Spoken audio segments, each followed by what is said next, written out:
Hello guys, welcome back to Seema's mini vlog में। मैं हूँ और ये मेरे हस्बैंड है। जब भी हम पति पत्नी कुछ भी चीज के लिए डिस्कस करने के लिए बैठ जाते हैं, कम से कम 2 मिनट तक हमारी बातें चलती है। फिर 2 मिनट बाद में ये जनाब जी गुस्सा हो जाते हैं। माने ये बोलते हैं तुम तो ऐसे ही करती हो, तुम माने अपना ही बनाने की कोशिश करती हो। और मैं बोलती हूँ आप हमेशा अपनी बात ही आगे रखते हो, मेरी बात तो सुनते ही नहीं हो। फिर ऐसे करके 2 मिनट तक हमारी सिर्फ बातें होती है। तीसरे मिनट में हमारी क्या होती है, बहस शुरू हो जाती है। फिर बहस ऐसे चलती रहती है।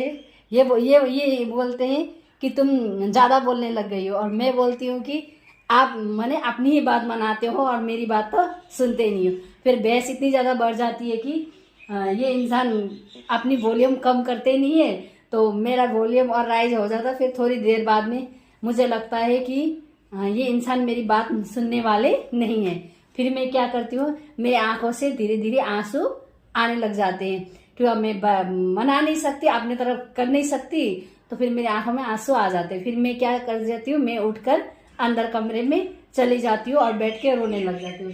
ये क्या करते हैं, मुझे मनाने भी नहीं आते, उठ के चले जाते हैं। उठ के चले जाते हैं छत पे। फिर थोड़ी देर मैं रोती हूँ, थोड़ी देर बैठ जाती हूँ।